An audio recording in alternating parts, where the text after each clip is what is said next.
Thank you. Thank you. All right, the next question, and Brother Charles will be the first to answer this one. Freemasonry has a long and robust history of its members contributing significantly to the building of our country, and Washington State in particular. Do you feel it is necessary to restore the craft in our state to its former glory? And if so, what can be done? And if not, why?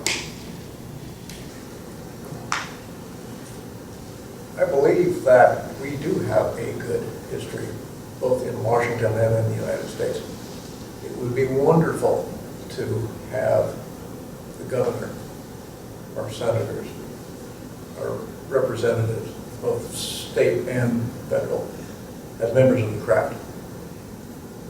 To do that, we have to prove to the individuals running for those offices that we are a worthy organization.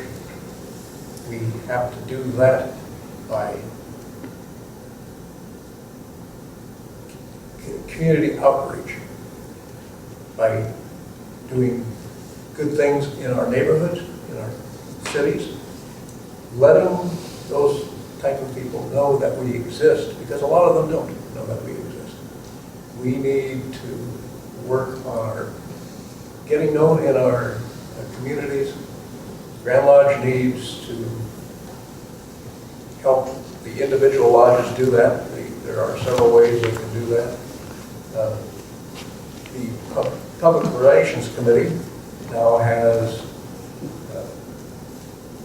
a list of all of the media outlets in the state. When you're having a function, let the media know.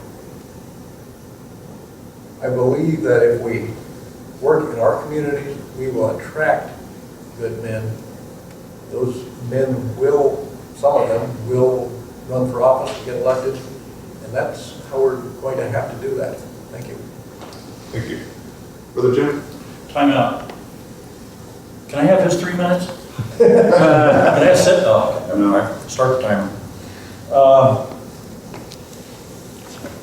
This particular issue is one that has been a topic of discussion for some time, and I can only give examples. I mentioned earlier the William H. Upton Naval and Military Lodge is celebrating our centennial year next year. We are working on a 2-day event, Friday honoring William H. Upton and Saturday honoring the military side of our lodge.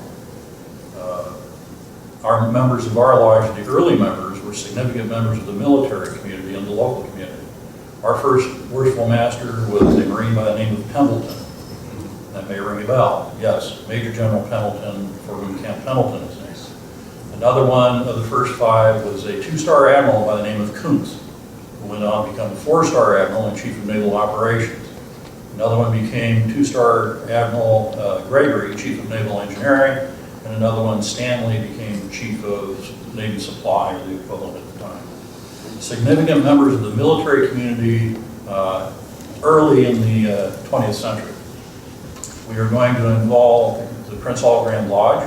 We've already contacted them. We have permission to do that. We are approaching the Navy League, the American Legion, the Puget Sound Naval Bases Association, and we're going to involve them in this.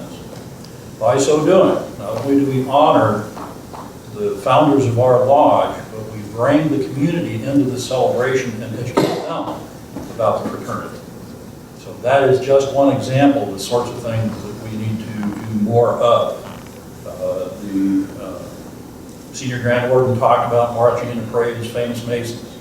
We now have decided that that's what we're going to do for the Armed Forces Day Parade, probably next year. It's too late this year. Going public. For literally generations, Masons hid the fact that they were Masons for a variety of reasons. We have gotten away from that. We've started to be more public, but we need to be more public still. We do a lot of good work in our communities, and people never hear about it. And they should. They know about the Shriners Hospitals, but if you ask the average person who knows about the Shriners Hospital, they have no idea that Shriners are Masons. So it's an education, and it's also us being involved in the community with our Bikes for Books, with our community events, and showing what Masons do by exemplifying who Masons are. Thank you. And Brother Warren? I We do need more presence in the community. There are a number of ways we can do it, though. We've got to start policing our own lodges and jurisdiction. We don't need the negative newspaper reports about embezzlement of our lodge secretaries and treasurers and so on and so forth.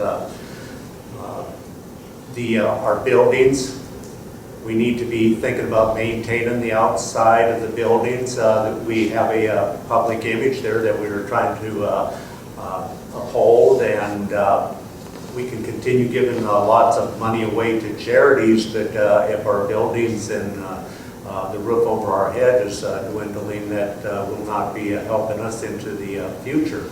We do have the public relations and the news media to help us when we're out there.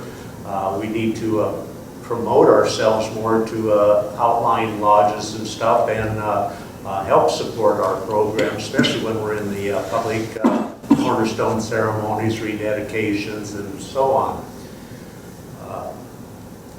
There's just a number of ways that, unfortunately, through the float, Grand Lodge float, that was a very good way of getting out in the public. Unfortunately, that went by the wayside, and being involved for a number of years with the child identification program, that was an ideal one, which kind of got went to the wayside too, and is being reformed, I guess, at this time. But we need to provide an image to the public that we're going to be proud of. Thank you.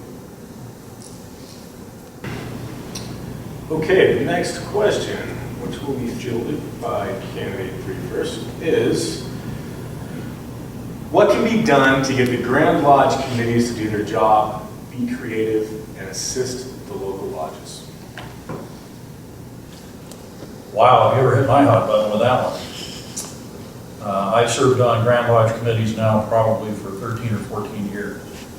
And the classic is early in the Masonic year, all the members are excited, they want to work, they've got grand ideas, and by the end of the year, you can hardly find them.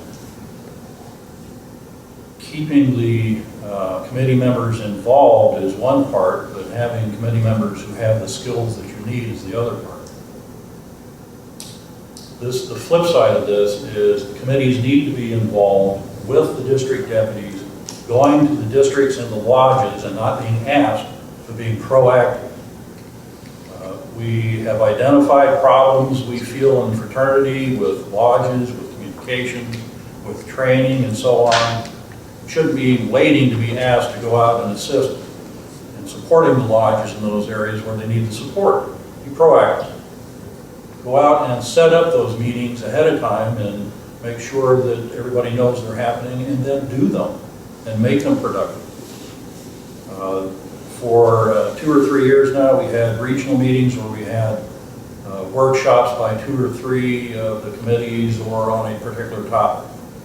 Well, I think that was a step in the right direction, but we need to go a lot further than that. And we need not wait just for a district meeting to do it.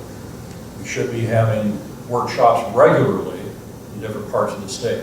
The other thing we need to do is start using technology more smartly. This year I used the WebEx platform to have meetings twice a month with my committee. Twice a month we have scheduled a committee. It's going to be at this time. Aloha, be there. I had a much better participation rate, still not good, but a much better participation rate by doing that, by having contact from the chairman to each individual member to encourage them, find out what their needs were, see where they could help. That has helped a lot. I think it goes beyond that. The Grand Secretary does a pretty decent job of training secretaries. We need to establish workshops that are put on routinely, and again, not waiting for a district deputy to ask him to come do training. Be proactive again. Reach out and do the things that the committees are supposed to be doing and helping the lodges to do their job. Thank you. Candidate 1.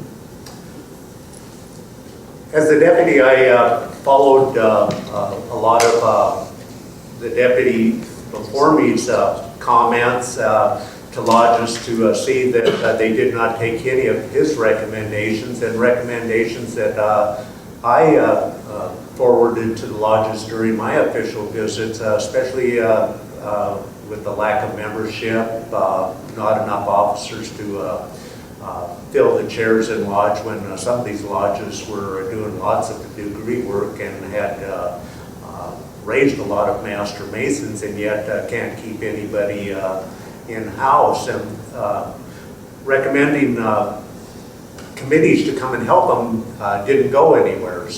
And likewise with very worshipful Brother Kendall there, I think it's going to be a situation where the deputies have to work with the committees and ask the committee chairman to contact certain lodges to make his programs available, because for some reason the male gender does not ask for help. It's whether we have a brother that cannot pay his dues, and without our investigation we'll NPD him because the brother is too proud to say that he needs help. We've got to reach our hand out to help these individuals. And we've got to make the first move, because the brothers will not ask for the help themselves, and if we want our craft to advance, we're going to have to take the initiative ourselves. Thank you. All right, thank you. Candidate 2.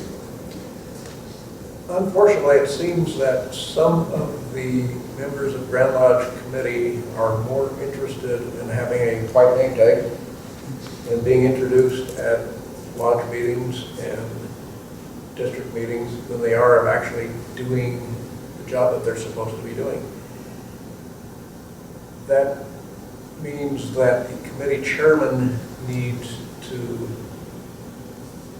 encourage his members to perform their functions, and if they're not, he needs to recommend to the Grand Master that they be removed from the committee, and somebody who is interested and willing and able to do the work of the committee be appointed.